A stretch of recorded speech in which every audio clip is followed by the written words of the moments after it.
बिस्मिल्लाहिर्रहमानिर्रहीम। मैं हूं आपकी टीचर साइमा नाज। स्टूडेंट थर्ड ईयर के चैप्टर नंबर 2 का जो टॉपिक है फर्स्ट प्रेजेंटेशन ऑफ डेटा, उसको हम डिस्कस करेंगे। डेटा के बारे में हम फर्स्ट चैप्टर में डीपली एक्सप्लेन कर चुके हैं कि डेटा हमारे पास क्या था। हम कहते थे कि collection of raw facts and figure. हमारे पास इसकी डेफिनेशन क्या थी डेटा की? Collection of raw facts and events is called data. कि हमारे पास collection of raw facts and figure कोई भी है तो उसको हम क्या कह रहे थे? डेटा कह रहे थे। Collection of raw facts and figure is called data. कि हमारे पास जो डेटा है वो रॉ जो फैक्ट्स हैं या फिगर जो हम ले रहे हैं वो अनऑर्गेनाइज्ड होता है। वो कभी भी आपको ऑर्गेनाइज्ड फॉर्म में डेटा नहीं मिलेगा। डेटा हमारे पास हमेशा क्या होता है? अनऑर्गेनाइज्ड होता है। जो प्रेजेंटेशन ऑफ डेटा हम कह रहे हैं कि अगर हमने अपने डेटा को प्रेजेंट करना है अच्छी फॉर्म में जो कि इजीली अंडरस्टैंडेबल भी हो और डिप्रेस ना करने वाली हो, बल्कि उसको देखकर हम फ़ौरन से समझ जाएं कि जो हमारा टॉपिक है उसमें सिमिलैरिटी कौन सी है, डिससिमिलर पॉइंट्स कौन से हैं, समरी मतलब उसको देखते ही हमें हर चीज़ का अंदाज़ा हो जाए, तो उसको हमने प्रेजेंट करना पड़ता है। फिर हम डेटा को ऑर्गेनाइज्ड करते हैं, उसको एक फॉर्म में लाते हैं, तभी हमें कहते हैं कि जो डेटा हमारे पास होता है वो हमारे पास collection of raw facts and figure है। लेकिन अगर हमने डेटा को प्रेजेंट करना है तो हम उसको ऑर्गेनाइज्ड फॉर्म में लाएंगे, उसको अच्छी तरह एक्सप्लेन करेंगे और उसके पॉइंट्स जो हैं, सिमिलर पॉइंट जो हैं, डिससिमिलर पॉइंट जो हैं, उनको अलग करेंगे ताकि हमें देखते ही ईजिली अंडरस्टैंडेबल हो जाए वो डेटा। तो इस चैप्टर में हमने प्रेजेंटेशन ऑफ डेटा के बारे में पढ़ना है। हम कहते हैं कि it is difficult to learn anything by examining the unorganised data which is more often confusing than clarifying. अगर हम अनऑर्गेनाइज्ड डेटा लेते हैं तो वो हमारे लिए बहुत ज़्यादा मुश्किल हो जाएगा उसको अंडरस्टैंडेबल करना। आम बंदा तो उसको समझ ही नहीं सकेगा, लेकिन जो नॉर्मल भी अगर उनको समझने के लिए टाइम चाहिए तो वो एक तो टाइम कंज्यूमर हो जाएगा, फिर मेंटल स्ट्रेन बहुत ज़्यादा हो जाएगा, डिप्रेशन बहुत ज़्यादा हो जाएगा, क्योंकि अनऑर्गेनाइज्ड डेटा है, उसको समझने के लिए भी हमें काफ़ी टाइम, तो इस तरह हमारे पास क्या है, ये टाइम वेस्टेज होता है। अगर हमने डेटा को क्लैरिफाई करके एक ऑर्गेनाइज्ड फॉर्म में लाए हैं तो उस डेटा को जब हम ऑर्गेनाइज्ड फॉर्म में ला के अच्छे तरीके से एक्सप्लेन करेंगे तो वो हमारे पास प्रेजेंटेशन ऑफ डेटा की फॉर्म आ जाएगी कि हम अच्छे तरीके से उसको प्रेजेंट कर लेते हैं। हम कहते हैं कि the mass of the data is therefore to be organ-seed and the condense into the form that be more rapidly and easily understandable।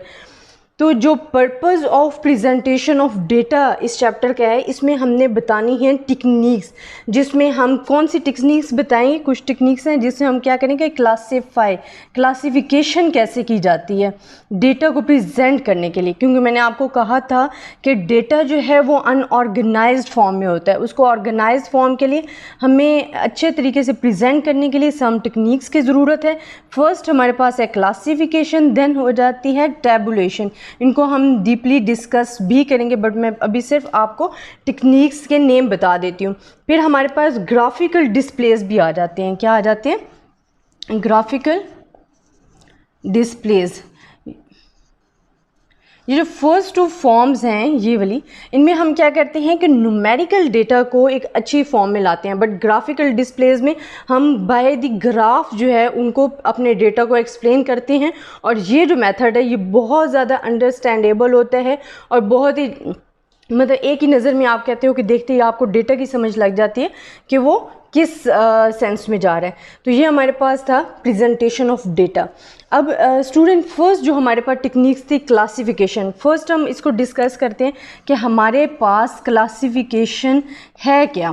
Classification से आपको पता भी चल रहा है कि हम अपने डेटा को क्लासेस या ग्रुप्स में डिवाइड करेंगे। ठीक है, क्लासिफिकेशन से आपको क्या अंदाज़ा हो रहा है कि जो हमारे पास डेटा है, data can B divided into classes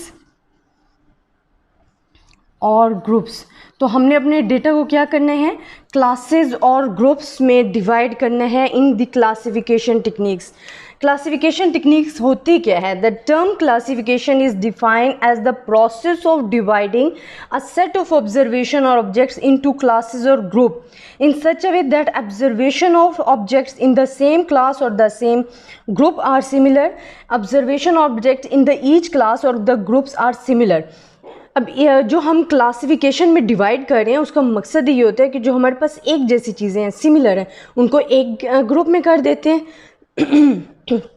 और जो डिसिमिलर्स हैं उनको दूसरी क्लासेस में डिवाइड कर देते हैं। तो इस तरह जो डेटा होता है वो इजीली अंडरस्टैंडेबल हो जाता है हमारे लिए। अब हम क्या कहते हैं कि data is the sorting of data is homogeneous classes और ग्रुप्स को।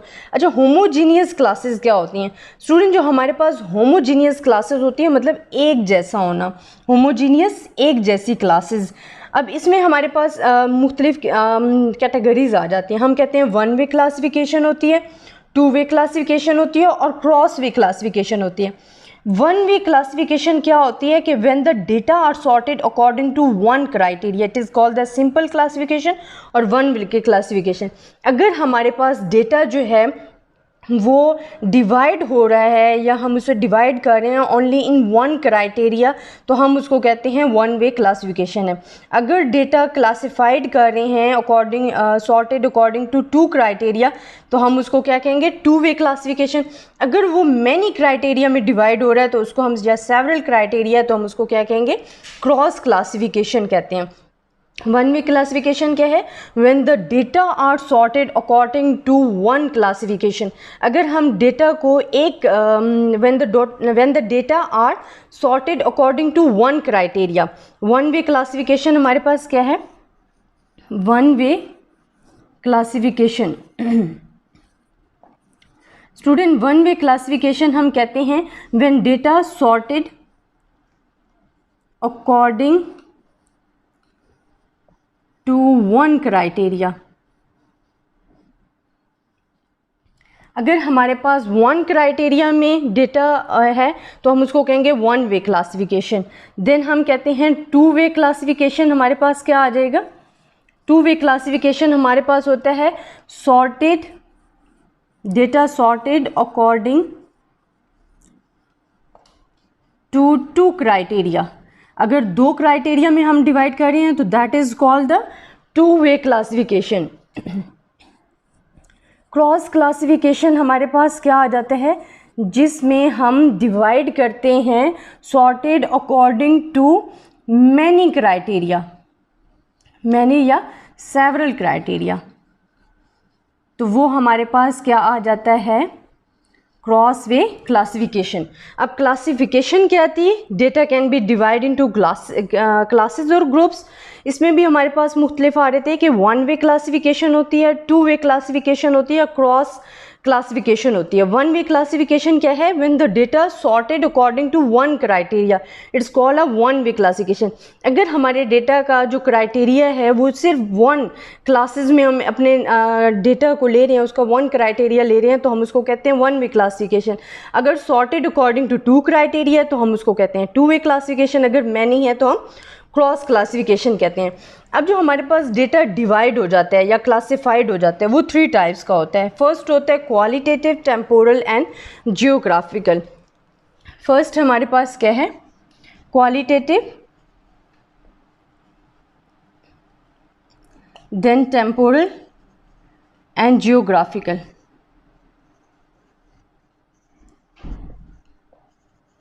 अब स्टूडेंट क्वालिटेटिव तो मैंने आपको बताया भी था, क्वालिटी से है कि हमने डीपली इसको एक्सप्लेन किया था। क्वांटिटेटिव डेटा और क्वांटिटेटिव डेटा था जिसमें हम न्यूमेरिकल फैक्ट्स को ऐड करते थे, अपनी न्यूमेरिकल वैल्यूज़ को डिस्प्लेस करते थे। जो क्वालिटेटिव डेटा होता है, क्वांटिटेटिव में हम न्यूमेरिकल लेते थे बट क्वालिटेटिव में हम नॉन न्यूमेरिकल को डिस्कस करते हैं। फॉर एग्जांपल अगर आप ले रहे हो आई कलर को डिस्कस कर रहे हो तो वो हमारे पास क्वालिटेटिव डेटा में आ जाता है। टेम्पोरल जो होता है इसमें हमारे पास टाइम आ जाता है, time as like the time series. ठीक है, अब जो आप टाइम सीरीज़ चैप्टर हम डिस्कस करेंगे आगे तो वो जो है वो टेम्पोरल। जियोग्राफिकल डिस्प्लेस हमारे पास क्या आ जाता है, जियोग्राफिकल डिस्प्लेस जो होता है इसमें आ जाता है हमारे पास क्राइटेरिया आ जाता है। हम कहते हैं कि variable is express in the term of location. अगर जो डेटा है वो टर्म ऑफ लोकेशन के हिसाब से आ रहा है, हम उसमें जियोग्राफिकल डिस्कस कर रहे हैं, तो उसको हम क्या कहते हैं, जियोग्राफिकल डिस्ट्रीब्यूशन कहते हैं। when the variable is expressed in the term of location। Again मैं स्टूडेंट आपको एक्सप्लेन कर रही हूँ कि प्रेजेंटेशन ऑफ डेटा क्या है। डेटा जो है हमारे पास रॉ फैक्ट्स एंड फिगर होते हैं, मगर जो डेटा होता है वो हमारे पास अनऑर्गेनाइज्ड फॉर्म में होता है। प्रेजेंट अगर हमने करना है डेटा को ऑर्गेनाइज फॉर्म में, जो कि आपके लिए इजीली अंडरस्टैंडेबल भी हो, तो हम उसको क्या करते हैं, उसके लिए कुछ टेक्निक्स यूज़ करते हैं। फर्स्ट क्लासिफिकेशन है, देन टेबुलेशंस हैं एंड ग्राफिकली डिस्प्लेस है।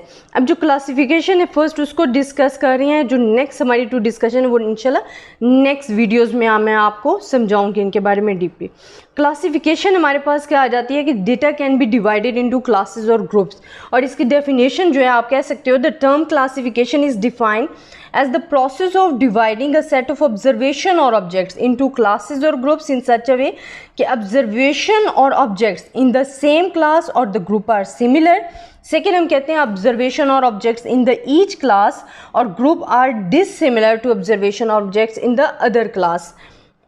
देन हमारे पास क्लासिफिकेशन जो है वो वन वे क्लासिफिकेशन भी होती है, टू वे क्लासिफिकेशन है, क्रॉस क्लासिफिकेशन जो है। वन वे क्लासिफिकेशन क्या है, when the data sorted according to one criteria. अगर वन क्राइटेरिया के मुताबिक हमने डेटा को डिवाइड कर रहे हैं, that is called the one way classification. अगर यही टू क्राइटेरिया ले रहे हैं तो टू वे क्लासिफिकेशन है, सेवरल क्राइटेरिया ले रहे हैं तो क्रॉस क्लासिफिकेशन है। देन हम कहते हैं कि डेटा में be classified according to qualitative, temporal and geographical characteristics. Characteristic के हिसाब से हम कितने में क्लासिफाइड कर रहे हैं कि क्वालिटेटिव भी हो सकता है, टेम्पोरल भी हो सकता है, जियोग्राफिक। अब क्वालिटेटिव जो डेटा है वो तो हमारे पास है जिसमें हम क्वालिटी डिस्कस कर रहे हैं उस डेटा की। फॉर एग्जांपल मैंने आपको क्वांटिटेटिव डेटा के बारे में बताया था कि हम न्यूमेरिकल इफेक्ट्स लेते हैं, और क्वालिटेटिव में हम क्या लेते हैं, नॉन न्यूमेरिकल इफेक्ट्स लेते हैं। फॉर एग्जांपल मैं आपको कहती हूँ IQ level of the student अगर चेक करना है तो that is called the qualitative है। अगर हमने eye colour of the student discuss कर रहे हैं, that is called the qualitative data. Then temporal में हमारे पास क्या आ जाता है कि टाइम सीरीज़, ये टाइम को रिप्रेजेंट कर रहा होता है। टाइम सीरीज़ का चैप्टर इंशाल्लाह हम आगे इसको डिस्कस करेंगे फुल चैप्टर को। जियोग्राफिकल कैरेक्टरिस्टिक्स हमारे पास क्या आ जाते हैं कि when the variable is expressed in the term of location is called a geographical location. Student ये था आज का हमारा टॉपिक। इंशाल्लाह कल हम एम्स ऑफ क्लासिफिकेशन और बेसिक प्रिंसिपल ऑफ क्लासिफिकेशन को भी इंशाल्लाह डिस्कस करेंगे। आई होप आपको मेरी वीडियो पसंद आई होगी। अल्लाह हाफिज़।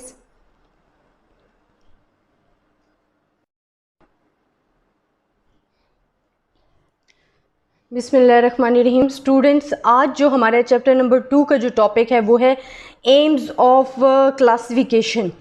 कल हमने जो डिस्कस किया था वो था क्लासिफिकेशन, और क्लासिफिकेशन हमारे पास क्या थी कि जब हम अनऑर्गेनाइज डेटा को ऑर्गेनाइज फॉर्म में लाने के लिए टेक्निक्स यूज़ करते हैं ना, उनमें से एक फर्स्ट टेक्निक जो थी वो थी क्लासिफिकेशन, सेकंड हमारे पास थी टैबुलेशन, और थर्ड जो थी वो हमारे पास ग्राफिकली डिस्प्ले थे।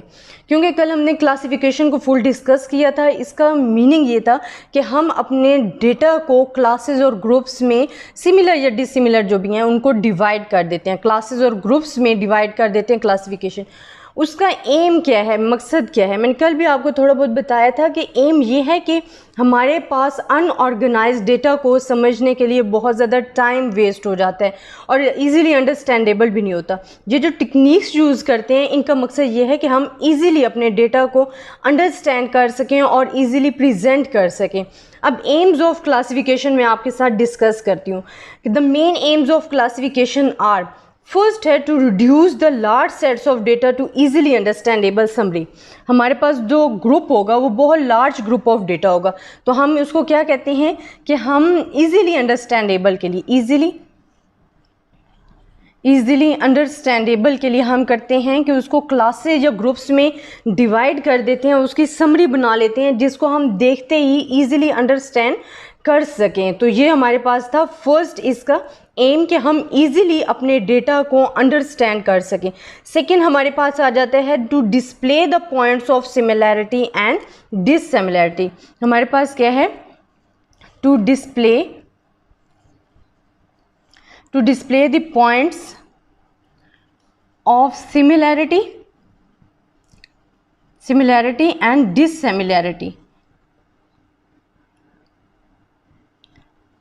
हमारे पास क्या होता है कि हम अपने डेटा में जो पॉइंट्स हैं उनमें जो सिमिलर पॉइंट्स हैं और डिससिमिलर पॉइंट्स हैं उनको इजीली डिस्प्ले कर सकें। तो जो हमारा सेकंड एम्स ऑफ क्लासिफिकेशन है, हम कहते हैं to display the points of similarity and dissimilarity. Next, the more important, to save mental state by eliminating unnecessary detail. हम जो अपनी अननेसेसरी डिटेल है जिसकी वजह से हम अनऑर्गेनाइज डेटा में बहुत ज़्यादा कंफ्यूज हो रहे होते हैं और हमारा जो लार्ज सेट्स ऑफ डेटा है वो और भी लार्ज हो जाते हैं, तो हमारा जो मेंटल स्टेट है, to save mental strain by eliminating the unnecessary detail. तो हम अपने मेंटल ईजिली माइंड में लाने के लिए उस डेटा को समझने के लिए to save mental strain by eliminating unnecessary details का सहारा लेते हैं। तो हम क्या कहते हैं, जो थर्ड इसका एम है वो है to save mental strain, to save mental strain by eliminating unnecessary details. अपनी जो फालतू, जो हमारे पास कहते हैं अननेसेसरी है, जिसकी हमें ज़रूरत नहीं है, उस डिटेल्स को हम क्या करते हैं, इग्नोर कर देते हैं, डिटेल्स को निकाल देते हैं, एलिमिनेट कर देते हैं। देन हम कहते हैं to reflect the important aspects of data. हमारे पास ये क्या करता है, रिफ्लेक्ट्स करता है इम्पॉर्टेंट एस्पेक्ट्स को, इम्पॉर्टेंट इश्यूज़ को। तो ये हमारे पास क्या आ जाता है, फोर्थ, कि जो मेन इंपॉर्टेंट पॉइंट्स हैं वो हमारे पास फ्रंट पे आ जाते हैं सामने, जिनको समझना हमारे लिए ज़्यादा होता है। फिर हमारे पास क्या आ जाता है, to prepare the ground for comparison and inferences. ये हमें एक ग्राउंड फॉर्म करता है जहाँ हम कंपैरिजन कर सकते हैं अपने डेटा को, क्योंकि हम सिमिलैरिटी एंड डिससिमिलैरिटी भी तो ले रहे होते हैं ना, एंड इन्फ्रेंसेस बना सकते हैं। इन्फ्रेंसेस मैंने आपको पहले भी बताया था कि हम मफरूज़ात बना सकते हैं अपने डेटा के बारे में। तो ये एम्स ऑफ क्लासिफिकेशन है। हम एम्स ऑफ क्लासिफिकेशन क्या कहते हैं, कि जो क्लासिफिकेशन है हमारे डेटा को क्लासेस और ग्रुप्स में डिवाइड कर देना। लेकिन उसका एम क्या है, फर्स्ट हमने कहा था कि ईजिली अंडरस्टैंडेबल हो जाए। सेकेंड हम कह रहे थे कि to display the points of similarity and dissimilarity, कि सिमिलर और डिससिमिलर पॉइंट्स जो हैं वो हमारे पास आ जाएं। फिर टू सेव मेंटल स्ट्रेन, कि bye eliminating the unnecessary detail, कि हम अननेसेसरी डिटेल को रिमूव करके टू सेव मेंटल स्ट्रेन का जो इशू है उसको ले लेते हैं। रिफ्लेक्ट इंपॉर्टेंट एस्पेक्ट, जो हमारे पास इंपॉर्टेंट पॉइंट होते हैं उस क्लासिफिकेशन के ज़रिए से फ्रंट पे आ जाते हैं। कंपैरिजन हम इजीली कर सकते हैं और इन्फ्रेंसेस बना सकते हैं। अब स्टूडेंट, बेसिक प्रिंसिपल जो है, बेसिक प्रिंसिपल ऑफ क्लासिफिकेशन क्या आ जाती है। अगर हम लेते हैं बेसिक प्रिंसिपल ऑफ क्लासिफिकेशन, तो हमारे पास मेन 3 क्लासिफिकेशन के बेसिक प्रिंसिपल्स हैं। मैं आपको वो डिस्कस करके बताती हूँ। कितने हैं, 1 2 3। फर्स्ट हम कहते हैं कि द क्लासेस और categories into which the data are to be divided should be mutually exclusive.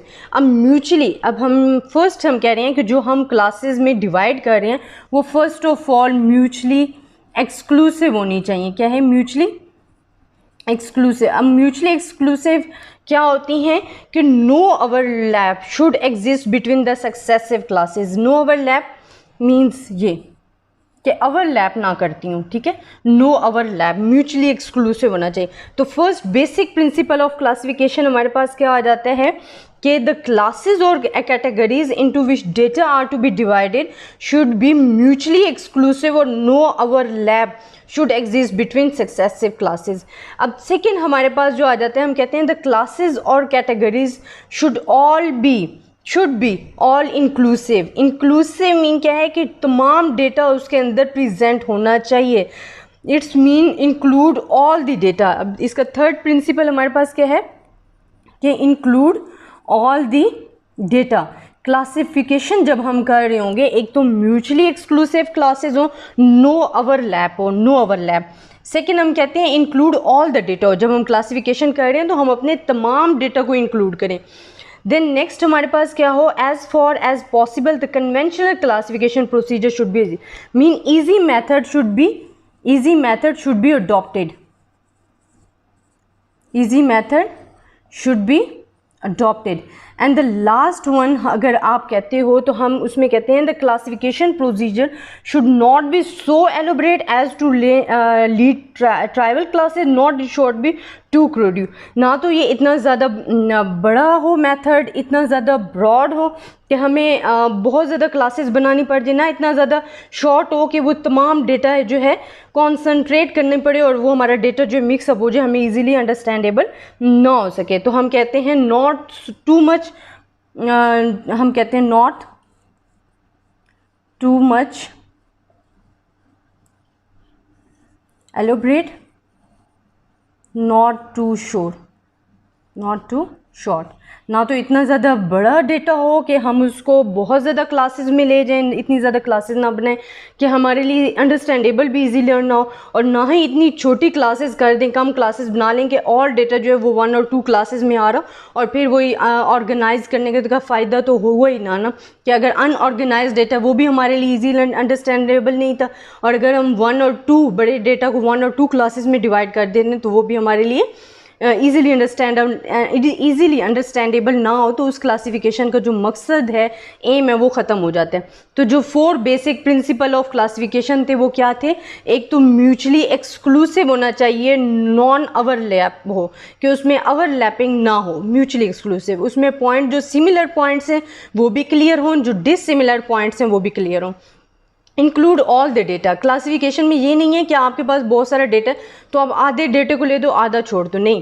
Classes बनाई इस वजह से जाती हैं कि हम क्लासेस बना के अपने डेटा को शॉर्ट तरीके से उस तमाम डेटा को इंक्लूड करें, बट विद क्लासिफिकेशन जो कि इजीली अंडरस्टैंडेबल हो जाए. फिर हमारे पास क्या है कि conventional method should be adopted, mean easy method should be adopted, conventional method जो कि इजीली अंडरस्टैंडेबल हो. Then classes not too much elaborate, not too much short, ना तो इतनी बड़ी क्लासेस हों कि हमें समझने में मुश्किल हो, ना ही इतनी छोटी 1-2 क्लासेस में हम इतना बड़ा डेटा मैनेज कर दें जो कि समझने के लिए हमारे पास मुश्किल हो. अब स्टूडेंट, ये हमारे पास था आज का टॉपिक एम्स ऑफ क्लासिफिकेशन और बेसिक प्रिंसिपल ऑफ क्लासिफिकेशन. इंशाल्लाह कल हम नेक्स्ट टॉपिक को डिस्कस करेंगे जो कि हमारे पास क्लासिफिकेशन की सेकंड टेक्निक्स थी, टैबुलेशन. आज हमने क्लासिफिकेशन का किया कि कल हमने पढ़ा था क्लासिफिकेशन क्या है, डेटा को प्रेजेंट कैसे करना होता है, फिर एम्स ऑफ क्लासिफिकेशन और बेसिक प्रिंसिपल ऑफ क्लासिफिकेशन के बारे में पढ़ा. कल इंशाल्लाह हम डिस्कस करेंगे टैबुलेशन. तब के लिए अल्लाह हाफिज़.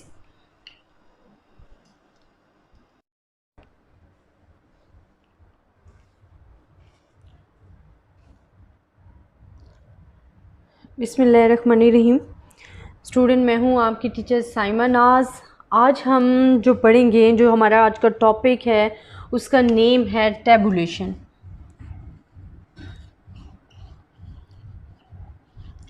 स्टूडेंट, हमने जो नेक्स्ट पहले जो इससे प्रीवियस टॉपिक पढ़ा था उसमें हमने पढ़ा था कि प्रेजेंटेशन ऑफ डेटा, जिसमें हमने डेटा को शो किया था कि डेटा जो है हम कहते हैं रॉ फैक्ट्स एंड फिगर को हम डेटा कहते हैं, लेकिन हमने डेटा को प्रेजेंट कैसे करना है.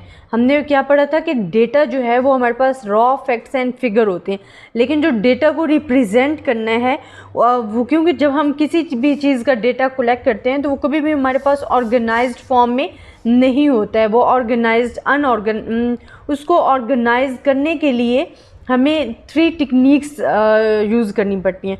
फर्स्ट हमने ब्रीफली एक्सप्लेन किया था अबाउट द क्लासिफिकेशन, जिसमें हमने एम्स ऑफ क्लासिफिकेशन पढ़ा था और बेसिक प्रिंसिपल्स ऑफ क्लासिफिकेशन. हमारे पास क्या था कि जब हम अपने डेटा को क्लासेस और ग्रुप्स में डिवाइड कर देते हैं, और वो हम किस वजह से करते थे, ताकि हमारे पास डेटा जो है वो समराइज हो जाए, ब्रीफली एक्सप्लेन करें. मेंटल स्ट्रेन जो है बाय एलिमिनेटिंग अननेसेसरी डिटेल्स है, या हम कहते हैं कि the points to display the points of similarity and dissimilarity. इसी तरह हमने उसके जो बेसिक प्रिंसिपल्स थे क्लासिफिकेशन वो भी. अब जो हमारे पास टॉपिक है टैबुलेशन है, ये second technique of presentation of data है. ये हमारे पास क्या है, second technique of presentation of data. Presentation of data है। अब स्टूडेंट जो अगर हम कहते हैं कि टैबुलेशन, तो फर्स्ट इसकी जो डेफिनेशन है, ये जो मैंने एक आपको बताया वो बॉक्स था, इसमें हमारे पास क्या है टैबुलेशन के हिसाब से, पहले मैं आपको एक्सप्लेन करती हूँ, फिर हम इसकी जो टाइप्स है वो ब्रीफली एक्सप्लेन करेंगे। टैबुलेशन हम कहते हैं इज ऑर्डरली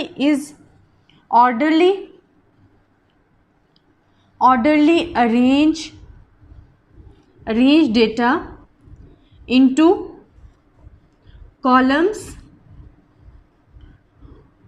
एंड रोज। हम कहते हैं कि अगर हम अपने डेटा को ऑर्डरली अरेंज करते हैं इनटू कॉलम्स एंड रोज में, तो उसको हम क्या कहते हैं, टैबुलेशन कहते हैं। तो टैबुलेशन की हमारे पास डेफिनेशन क्या होगी, is orderly arrange data into columns and rows. ये जो मैंने एक बॉक्स बनाया है that is called the tabulation. अगर आपको क्योंकि हम इसमें अपने जो डेटा है, जो डेटा अरेंज करें, उसको कॉलम्स एंड रोज में जो है क्या कर रहे हैं, ऑर्डरली अरेंज कर रहे हैं। और वो हम किस वजह से कर रहे हैं, ताकि हमारे पास जो अनऑर्गेनाइज्ड डेटा है वो ऑर्गेनाइज्ड फॉर्म में आ जाए और इजीली अंडरस्टैंडेबल हो। ये हमारे पास क्या होता है, ये जितने भी हैं ये हमारे पास क्या हैं, कॉलम्स हैं। ये हमारे पास क्या हैं, ये वाला जो कॉलम कैप्शंस, ये हमारे पास कॉलम्स हैं। और अगर हम यहीं से लेते हैं, ये जो हम कह रहे हैं कि अगर हम इसको लेते हैं तो ये हमारे पास क्या आ जाते हैं, स्टब, या हम इसको जो रो है, रोज़ जो हैं, हम जिनको अपने डेटा को रोज़ में डिवाइड करेंगे तो वो हमारे पास स्टब आ जाएगी। ये हमारे पास मेन बॉडी होती है कॉलम्स की, जिसमें आप अपने डेटा को प्रेजेंट करेंगे, फॉर्म करेंगे। ये मैं आपको फिर साथ साथ बताऊंगी कि हमें टाइटल किस तरह एक्सप्लेन करना है, या प्रीफेटरी नोट्स जो हैं उसमें हमने क्या बताना है, फुट नोट्स में क्या बताना है, और सोर्स नोट में कि डेटा हमने नेचुरली तौर पे अरेंज किया है, उसका सोर्स क्या है, पेजेस क्या हैं, क्या है, वो मैं आपको ब्रीफली एक्सप्लेन करूँगी। तो हम क्या कहते हैं कि टैबुलेशंस हमारे पास क्या हैं कि is orderly arrange data into columns and rows है। अब मैं इसकी एक बारी आपको बता देती हूँ डेफिनेशन, अगर आप कहते हो तो by tabulation we mean a systematic presentation of data classified under suitable heads and sub heads and placed in columns and rows. की वही बात आ जाती है कि जो हमारे पास टैबुलेशन है is orderly arrange data into columns and rows. अगर मैं कहती हूँ हमारे पास टाइप्स ऑफ टेबल्स किस तरह हैं, अगर मैं ले रही हूँ टाइप्स ऑफ टेबल, तो जो टाइप्स ऑफ टेबल हैं उनको हम डिवाइड कर देते हैं इनटू टू टाइप्स में। एक हमारे पास होता है स्पेसिफिक पर्पस। फर्स्ट हमारे पास क्या होता है, स्पेसिफिक पर्पस होता है,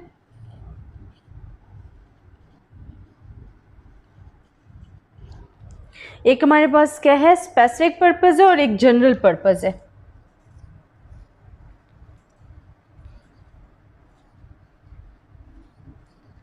अब मैं इसको एक्सप्लेन करती हूँ कि स्पेसिफिक हम कह रहे हैं जो टाइप्स ऑफ टेबल्स है, जो टाइप्स ऑफ टेबल्स हैं वो कितनी हैं, दो हैं हमारे पास। कौन कौन सी हैं, एक जनरल है,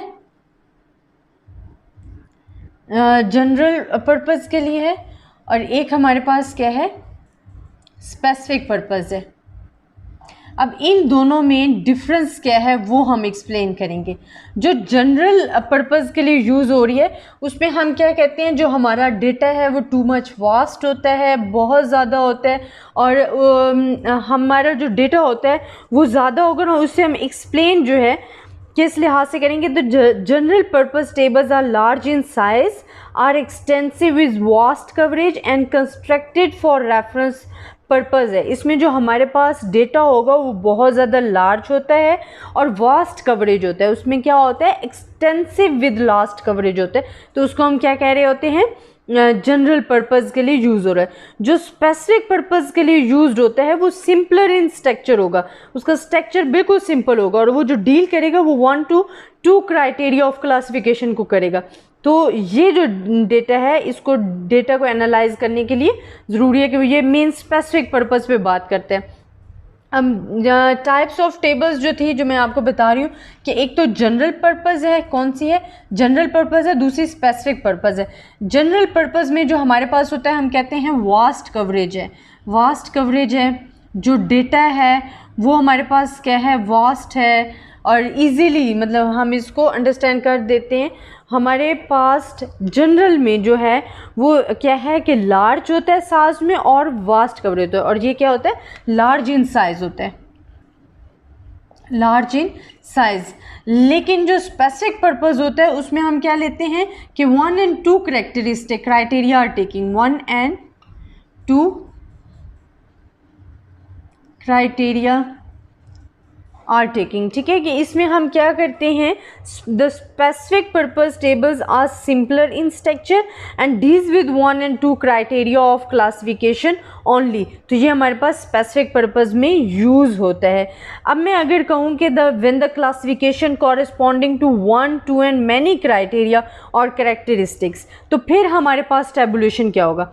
अगर वो डील कर रहा है ओनली 1 क्राइटेरिया को, मैं यही ले लेती हूँ, अगर तो वो डील कर रहा है ओनली 1 क्राइटेरिया, तो उसको हम क्या कहते हैं, वन टेबुलेशंस कहते हैं, या हाँ इसको हम कहेंगे सिंगल या 1 टेबुलेशन। सिंगल है, डबल है और मैनीफोल्ड है।